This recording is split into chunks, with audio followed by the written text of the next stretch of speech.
bienvenue pour cette nouvelle édition des Tables rondes d'innovation et cross-média. Alors aujourd'hui, le numéro 45, consacré aux stratégies social média des marques.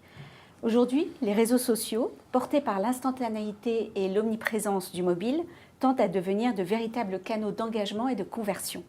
Pour preuve, Twitter et ses recommandations, ce dont parlent vos amis, ou alors Snapchat et son dispositif Discover et Snap Ads, ou encore Facebook et ses paiements via Messenger.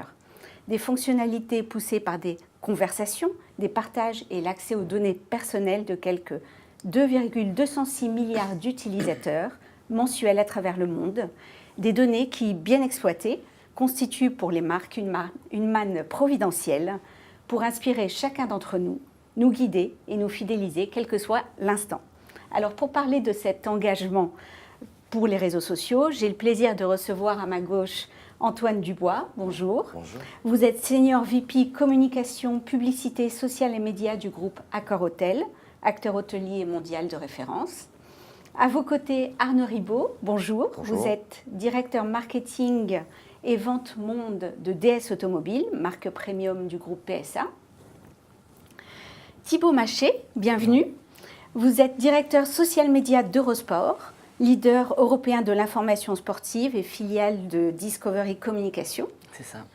Et à ma droite, Arnaud Leroux, bonjour. Bonjour. Vous êtes directeur commercial et client pour l'Euro 2016 au sein du groupe de Coca-Cola Company, leader mondial du secteur de la boisson. Exactement. C'est bien ça. Alors je vais démarrer avec vous, Antoine. Avec plaisir. Merci. Le groupe Accor Hôtel a été un des premiers acteurs justement à bouleverser les codes de l'hôtellerie, à adopter le digital pour proposer une expérience différenciante. Les réseaux sociaux contribuent justement à appuyer ce statut de marque pionnière en matière d'hospitalité digitale. Qu'attendez-vous des réseaux sociaux? Quels sont vos objectifs autour des réseaux sociaux? C'est vrai qu'aujourd'hui, quand on regarde Accor Hôtel, il y a une réalité physique et une réalité digitale. La réalité physique, c'est plus de 4000 hôtels, 20 marques, et on est présent un peu partout dans le monde, sur tous les continents. Quand on regarde la partie maintenant digitale, aujourd'hui, on a plus de 5000 comptes sur les réseaux sociaux. On est présent sur l'ensemble des réseaux sociaux dans le monde. Tout simplement, quand on regarde aujourd'hui, on a ce qu'on appelle chez nous une consumer journée qu'on suit. Et à travers le digital, on se rend compte que les réseaux sociaux, c'est avant la réservation, pendant qu'on est dans l'hôtel, dans le séjour, et après.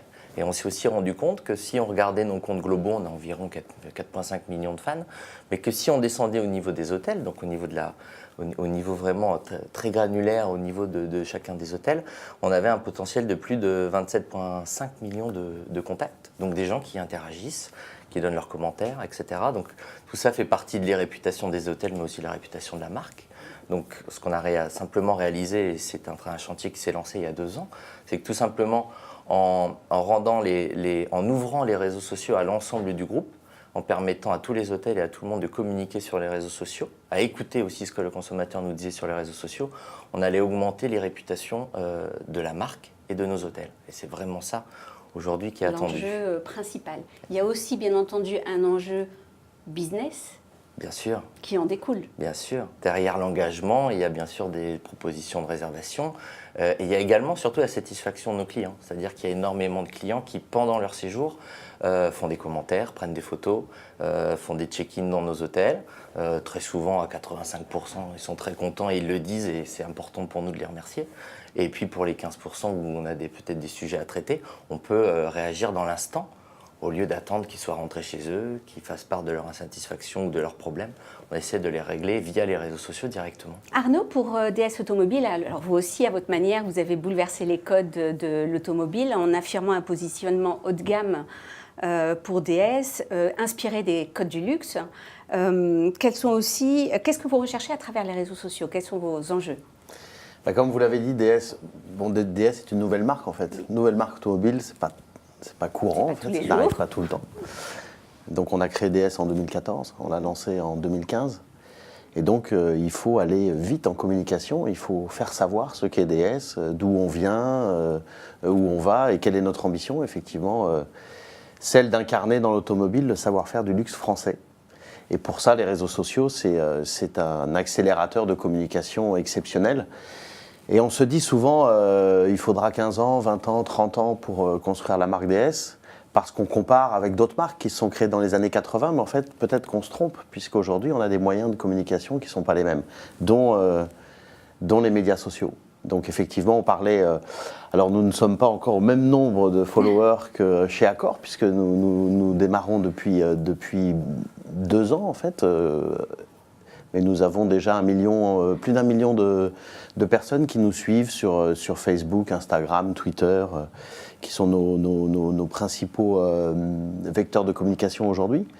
Donc ça nous permet de communiquer d'où on vient, notre histoire, et puis de cibler les bonnes personnes. Ça, pour nous, c'est un point clé, puisqu'en fait, la marque DS, vous savez, émane de la ligne DS de Citroën, et puis maintenant, nous en faisons une marque. Et quand on sépare DS de Citroën, eh ben, en fait, on a une marque exclusive, premium, mais une marque de volume exclusif, c'est-à-dire que, on va dire, l'année dernière, c'était autant de voitures vendues que Jaguar dans le monde, donc on doit s'adresser exactement aux bonnes personnes. Et là, les réseaux sociaux, pour nous, c'est un moyen exceptionnel, qui n'existait pas précédemment. D'accord. Thibaut, pour Eurosport, alors groupe audiovisuel dédié au sport, avec une spécificité qui est de concilier à la fois une problématique autour de l'audience et une problématique de monétisation. Quelles sont justement aussi vos orientations autour du social media ? Alors aujourd'hui, en fait, nous, on utilise les réseaux sociaux principalement. Dans un premier objectif, c'est de faire de la notoriété. On a une vieille chaîne, mais qui a connu un rebranding. On a été racheté par un groupe qui insuffle aussi une grosse dynamique en termes d'achat de droits et un positionnement un peu rajeuni. Donc on utilise les réseaux sociaux et clairement principalement Facebook pour faire la promotion de nos programmes, de qui nous sommes, qui est redevenu Eurosport. Et ensuite, plus opérationnellement, on a 2 business qu'on va vraiment essayer de faire grandir par les réseaux sociaux. Il y a d'abord Eurosport Player, qui est le service qu'on appelle over the top, qui permet de regarder les chaînes en ligne. Donc là, on va tout simplement faire connaître le player et essayer d'amener des abonnements. Et enfin, on a Eurosport.com, qui est le premier site de sport en Europe. Et donc là, on a une activité de promouvoir nos articles et donner du contenu aux gens sportifs et les inciter à aller vers Eurosport.com, parce qu'évidemment, c'est là où on monétise. Arnaud, pour la grande maison Coca-Cola, Coca-Cola était le sponsor officiel de l'Euro 2016 et je trouvais ça intéressant, l'Euro étant derrière nous, de vous proposer de venir et de partager un peu tout ce qui a été fait et le bilan que vous en tirez. Mais déjà, avant de nous dire concrètement ce que vous avez fait, quelles étaient vos attentes, vos enjeux aussi autour des réseaux sociaux pour l'Euro 2016 spécifiquement ? Eh bien, 2016, c'est pas fini encore. Oui. L'année n'est pas finie, mais ce serait une année mémorable pour Coca-Cola parce que, en fait, dès janvier, on a lancé une nouvelle plateforme de communication qui s'appelle Savoure l'instant, que vous avez probablement vu sur plein de supports médias. Donc, on avait un énorme enjeu que d'installer cette nouvelle plateforme auprès de tous nos consommateurs. Et puis, comme vous l'avez dit, on était partenaire de l'Euro 2016, événement sportif majeur sur lequel on voulait absolument capitaliser. Donc en fait, on s'est donné comme objectif d'utiliser l'euro et cette force de frappe et cette force de prise de parole colossale de l'euro pour installer la plateforme de communication. Ça a été notre premier objectif. En fait, en invitant tout simplement les fans de football à savourer l'instant de l'euro avec Coca-Cola. Ça nous permet dans un deuxième temps, et c'était le deuxième objectif, en fait, de renforcer encore plus la brand equity de la marque. Et puis, indirectement, ça c'est le troisième objectif, d'influencer les ventes.